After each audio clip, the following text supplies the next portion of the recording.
हथियाली और फिर पूजा पाठ कम हो गया, जिसकी वजह से जमीन चली गई। कश्यप समाज को आप सुन रहे थे और उन्होंने इसको लेकर ज्ञापन भी सौंपा है। लेकिन अब इस पूरे मामले में पुलिस प्रशासन की तरफ से क्या कहा गया है वो भी सुनिए। कश्यप समाज के लोगों ने ये कहा है कि यहाँ पे आंवले का पेड़ हुआ करता है जिसकी पूजा की जाती थी और आज ज्ञापन सौंपा गया है एडिशनल एसपी संभल को। सर, कुछ लोग आए थे, क्या ज्ञापन सौंपा गया, क्या बात होती? प्रस्तावित चौकी के निकट एक खाली मैदान है जिसमें एक टीला है। कुछ लोगों द्वारा यहाँ अवगत कराया गया कि उनके द्वारा यहाँ पूजा की जाती थी। उनकी एक मठिया थी और साथ ही एक आंवले का पेड़ था जिसे काट दिया गया है और कुछ लोगों द्वारा फर्जी प्रपत्र तैयार करके बैनामा कराया जा रहा है। इस संदर्भ में जांच क्षेत्राधिकारी संभल को दी गई है। शीघ्र ही जो तथ्य प्रकाश में आएंगे तदनुसार विधिक कार्रवाई की जाएगी। महिलाएं भी आई थी, महिलाओं ने क्या बात रखी कि कितने समय से पूजा कर रही थी? बुजुर्ग महिला जो काफ़ी लंबे समय बिल्कुल, कुछ बुजुर्ग महिलाएं भी आई थी। उनके द्वारा बताया गया कि पूर्व में काफ़ी समय पहले वो पूजा करती थी और अब उन्हें नहीं करने दिया जा रहा है, तो इस बारे में जाँच करते हुए कार्रवाई की जाएगी। सर, अब ज्ञापन सौंपा जा चुका है, अब पुलिस टीम किस तरीके से इस पूरे मामले को इन्वेस्टिगेट करेगी जिससे तमाम जो तत्व हैं खुलकर साफ हो?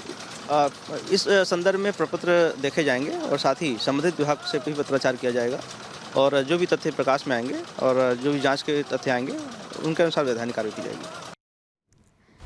तो एसपी ने कह दिया है कि जो भी जरूरत पड़ेगी उस हिसाब से कार्रवाई की जाएगी, उस हिसाब से ही एक्शन लिया जाएगा और पूरे मामले में अब जांच पड़ताल जारी है। अब कुछ और तस्वीरें आपको दिखाते हैं। मस्जिद के पास पुलिस चौकी का निर्माण किया जा रहा है क्योंकि पुलिस की तैनाती लगातार इस पूरे रीजन में है, एरिया में है और मस्जिद के पास पुलिस चौकी बन रही है। सत्यव्रत चौकी का यहाँ पर निर्माण हो रहा है। मस्जिद के पास, ठीक पास में इस चौकी को बनाया जा रहा है। हिंसा के बाद ये कदम उठाया गया जिसकी तस्वीरें आप देख रहे हैं और इसका निर्माण कार्य भी शुरू हो चुका है। अब आपको बताते हैं एक रिपोर्ट के जरिए कि अब तक ये काम कहां तक पहुंचा है और वहां पर फिलहाल क्या कुछ स्थिति।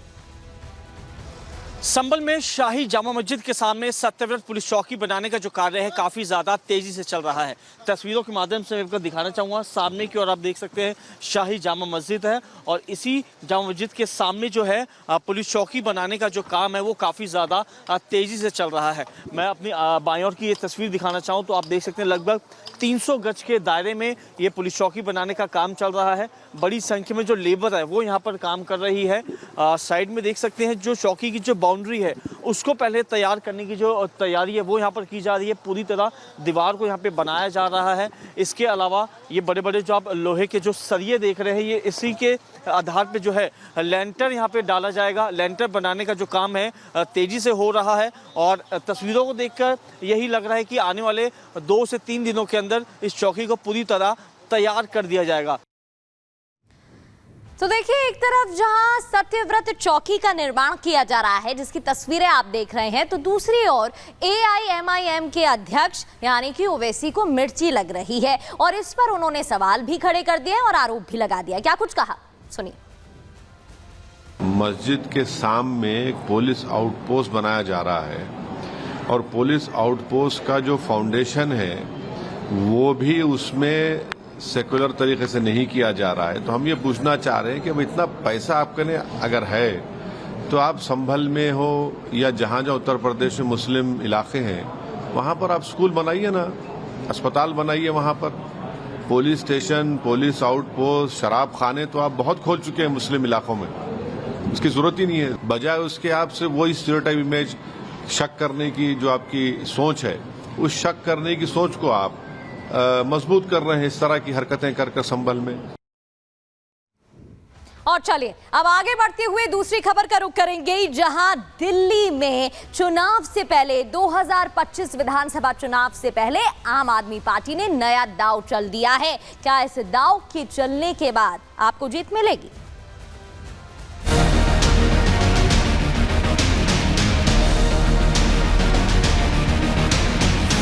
पुजारी ग्रंथी सम्मान योजना, इस योजना के तहत पुजारियों को और गुरुद्वारे में ग्रंथियों को 18,000 रुपये महीना इनको सम्मान राशि दी जाएगी हमारी सरकार बनने पर।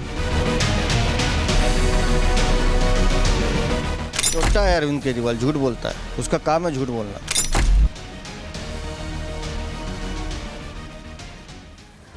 नया दांव, जीतेंगे क्या चुनाव? दरअसल दिल्ली में 2025 विधानसभा चुनाव से पहले अब आम आदमी पार्टी ने एक और नई घोषणा कर दी है। एक के बाद एक घोषणा आपकी तरफ से की जा रही है, चाहे बात महिला सम्मान निधि की हो, बुजुर्गों के लिए पेंशन की बात हो, संजीवनी योजना की बात हो, या फिर ऑटो चालकों को लेकर जो एक के बाद एक 4 ऐलान किए हैं उनकी बात हो। इसको लेकर अब बीजेपी सवाल खड़ी कर रही है।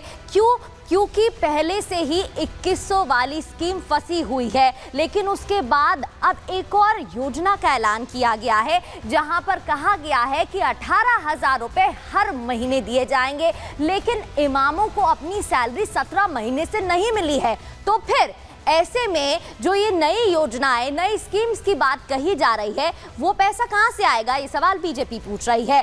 दिल्ली में पुजारी ग्रंथि योजना लॉन्च की गई। अरविंद केजरीवाल ने घोषणा की, ग्रंथि को अब 18,000 रुपए हर महीने दिए जाएंगे इस योजना के तहत, और मंगलवार से इसका रजिस्ट्रेशन भी शुरू हो जाएगा। कैनॉट प्लेस के हनुमान मंदिर से योजना की शुरुआत होगी, ये भी उन्होंने बता दिया है। अब आपको बताते हैं कि आपके संयोजक अरविंद केजरीवाल ने क्या कुछ घोषणाएं की। पुजारी ग्रंथि सम्मान योजना, इस योजना के तहत मंदिरों में भगवान की पूजा करने वाले लोगों को पूजा करवाने वाले पुजारियों को और गुरुद्वारे में ग्रंथियों को हर महीने सम्मान राशि देने का प्रावधान है। आज इस योजना के जरिए हम इसे मैं वेतन या तनख्वाह नहीं कहूँगा, एक तरह से इनका सम्मान करने के लिए इसकी घोषणा कर रहे हैं कि लगभग 18,000 रुपये महीना इनको सम्मान राशि दी जाएगी हमारी सरकार बनने पर। तो देखिए, एक तरफ आपने तो घोषणा कर दी, लेकिन अब भारतीय जनता पार्टी सवाल पूछ रही है। अरविंद केजरीवाल की घोषणाओं का कोई अर्थ नहीं है। घोषणा उसकी मानी जाती है जिसका ट्रैक रिकॉर्ड साफ हो। अरविंद केजरीवाल का 10 साल का जो ट्रैक रिकॉर्ड है, उसमें देखेंगे तो जितनी घोषणाएं जब अरविंद केजरीवाल ने की, एक भी घोषणा को उन्होंने क्रियान्वित नहीं किया। इसीलिए मैं अरविंद केजरीवाल को गजनी कहता हूं, क्योंकि गजनी चीज़ें भूल जाता है। ऐसे अरविंद केजरीवाल भी घोषणाएं करके भूल गए हैं। ये मात्र चुनावी स्टंट से अधिक कुछ नहीं है। अब देखिए, एक योजना तो है नहीं जिसको लेकर यहाँ पर सवाल खड़े हो रहे हैं। कई योजनाएं अब तक आपकी तरफ से लादी गई हैं, और वो भी चुनावी सीजन में। आपको बताते हैं 18 दिसंबर को बुजुर्गों के लिए संजीवनी योजना का ऐलान किया गया, जहां पर मुफ्त इलाज की बात कही गई। और 12 दिसंबर की बात करें तो महिलाओं के लिए महिला सम्मान योजना की बात की गई, जहां 18 साल उम्र से ऊपर की महिलाओं को इस योजना का लाभ मिल सकता है, कहा गया। फिर 10 दिसंबर की बात, वो तस्वीरें भी हमने आपको दिखाई थी, जहां अरविंद केजरीवाल ऑटो चालकों से मिलते हुए भी नजर आए और उनके लिए 4 ऐलान किए। फिर 21 नवंबर की बात करें तो 5 लाख लोगों को हर महीने 2500 रुपए तक पेंशन का ऐलान भी आम आदमी पार्टी की तरफ से किया गया है। और इन्हीं सब घोषणा को लेकर अब सवाल खड़े हो रहे हैं, और सिर्फ भारतीय जनता पार्टी ही नहीं, अब तो कांग्रेस भी सवाल खड़े कर रही है। ये तो चुनावी घोषणाएं हैं। देखो साहब, सरकार से तो जवाब ये पड़ना चाहिए कि अगर आप सरकार में हो तो ये पहले क्यों नहीं किया, आज क्यों कर रहे हैं? आप पिछले 5 साल से सरकार में हो। पहले तो आप जब जेल चले गए और वहां बैठ गए आप, और आपने 1-1.5 साल काम नहीं किया, तो ये तो इनकी जिम्मेवारी है। उस समय इस्तीफा क्यों नहीं दिया, उस समय काम क्यों नहीं किया? अगर आप मुख्यमंत्री बन भी जाते हो, वैसे तो चुनाव नहीं जीतेंगे, तो फिर भी आप फाइल नहीं साइन कर पाओगे। जो स्कीमों का आप वायदा कर रहे हो, ये आप नहीं ला पाओगे। बतौर मुख्यमंत्री ये 1 रुपया भी नहीं बांट पाएंगे किसी को। अरविंद केजरीवाल जी मुर्गी हैं। मुर्गी को इधर पकड़ो तो उधर भाग जाती है, उधर पकड़ो तो उधर भाग जाती है। जब 500 स्कूलों की बात कोई करे तब ये बिजली पानी की बात करेंगे, और जब बिजली पानी की बात करेंगे तो कहेंगे कि काम नहीं करने दिया जा रहा है। जब काम नहीं करने की बात करेंगे तो कहेंगे कि हमने हेल्थ में बड़ा अच्छा किया।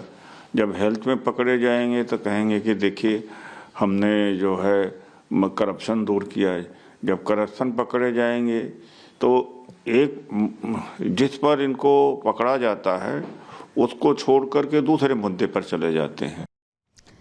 तो सुना आपने, चुनावी सीजन में कई स्कीम लॉन्च, कई घोषणाएं और अब राजनीति भी हो रही है। कुछ तस्वीरें आपको दिखाते हैं। दरअसल ये तस्वीरें उस वक्त की हैं जब इमामों ने वेतन की मांग करते हुए प्रदर्शन किया।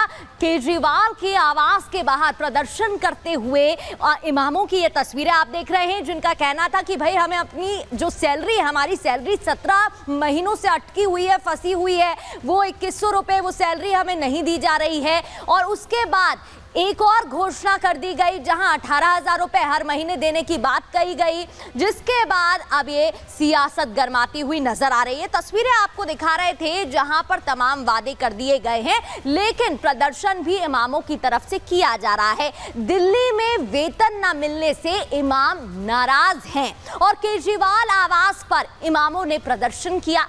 AIIA अध्यक्ष ने दिल्ली सरकार से मांग की है दिल्ली के इमामों का वेतन दिया जाए, ये रशीदी की तरफ से कहा गया। और इमामों को 17 महीने से वेतन नहीं मिला, ये बात भी उन्होंने उनके सामने रखी है। पिछले 6 महीने से वेतन की मांग कर रहे हैं। ऐसा नहीं है कि इसके बारे में जानकारी नहीं दी गई थी। दिल्ली सरकार 240 इमामों को वेतन देता है, लेकिन अब तक सैलरी फंसी हुई है और उनको अपना वेतन नहीं मिला, जिसकी वजह से उन्हें परेशानी हो रही है। अब आपको एक रिपोर्ट दिखाते हैं और बताते हैं प्रदर्शन भी हुआ, सियासत भी हो रही है और क्या कुछ आगे घोषणा कर दी गई है। इस समय हम आम आदमी पार्टी के राष्ट्रीय संयोजक अरविंद केजरीवाल के आवास के बाहर खड़े हैं और कुछ मौलाना उनसे मुलाकात करने के लिए पहुंचे हैं। आइए उन्हीं से बात करते हैं और जानते हैं क्या कुछ मांगे और क्यों मुलाकात करने के लिए पहुंचे। मौलाना रशीदी जी, आप लोग क्यों मुलाकात करने के लिए पहुंचे आम आदमी पार्टी के राष्ट्रीय संयोजक? देखिए, आपको जानकारी होगी कि हम थर्सडे भी आए थे और हमारा कहना ये है कि भाई हमारी जो 17 महीने की तनख्वाह रुकी हुई है वो सैलरी हमारी रिलीज़ कर दी जाए। अभी आचार संहिता लगने वाली है, ये लोग तो आंख मूंदे बैठे हैं, मिलना नहीं चाहते, बात नहीं करना चाहते। अगर आचार संहिता लग गई तो उसके बाद में पेमेंट रिलीज़ नहीं कर पाएंगे। ये 18,000 में आदमी अपने घर का गुजर बसर कैसे करेगा, और वो भी 17 महीने ना मिले, जबकि इनके यहाँ मजदूर की जो न्यूनतम मजदूरी है वो 21,000 कुछ है। हम यहाँ आज तीसरी मरतबा आए हैं और हमारी कोशिश है कि माननीय पूर्व मुख्यमंत्री जी हमसे मुलाकात करें और जो हमारी परेशानी है, 17 महीने का बहुत वक्फा होता है, बड़ी दिक्कत आ रही है, हमें बच्चे भी पढ़ाने होते हैं। कोशिश कर रहे हैं कि मुलाकात हो जाए तो बेहतर है, बहुत ज़रूरी है। ठीक है। हाँ जी। तो आम आदमी पार्टी के राष्ट्रीय संयोजक अरविंद केजरीवाल के आवास पर ये तमाम इमाम अपनी विभिन्न मांगों को लेकर पहुंचे हुए और